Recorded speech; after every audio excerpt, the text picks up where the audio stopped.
Welcome to the Banish Cancer podcast. I'm Rachel, joined by James, the cancer wellness educator. Today we're talking about the power of grassroots cancer movements, how local action and personal stories are changing the way communities face cancer. Thanks, Rachel. Grassroots cancer movements are unique because they start with people in the community. They don't wait for big organizations or government programs. Instead, neighbors, survivors, and families come together to raise awareness, encourage screenings, and support one another. So it's really about communities taking ownership of cancer awareness. Exactly. And the foundation is trust. People are more likely to talk about cancer, ask questions, and even get screened when the message comes from someone they know. Community health workers are especially important here. They're trusted faces who make people feel safe and cared for. That makes sense. And I know storytelling is a big part of these movements. Absolutely.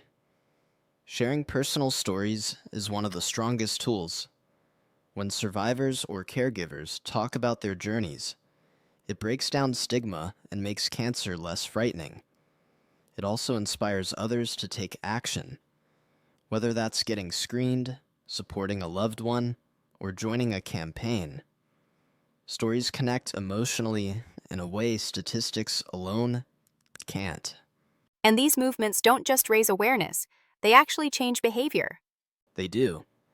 We've seen measurable results.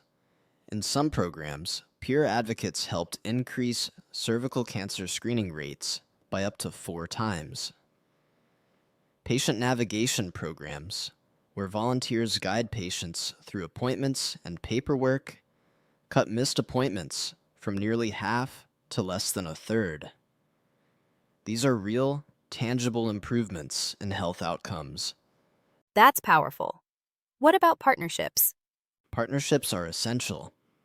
Grassroots groups often work with schools, churches, barbershops, and small businesses.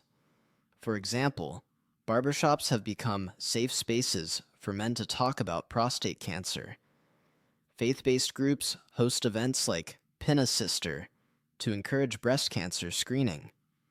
These familiar settings make the message more accessible and trustworthy. And I imagine flexibility is another strength. Exactly. Grassroots movements can adapt quickly.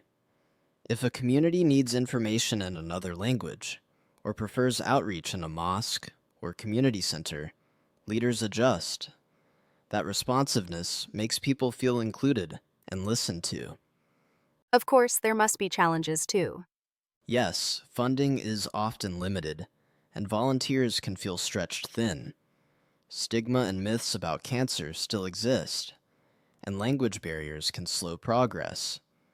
But innovative solutions are emerging, like training local health workers, using social media campaigns, and even addressing housing or transportation issues that prevent patients from accessing care. So the impact goes beyond awareness. It's about reducing barriers and making sure people actually get the help they need. Exactly. Grassroots movements empower people.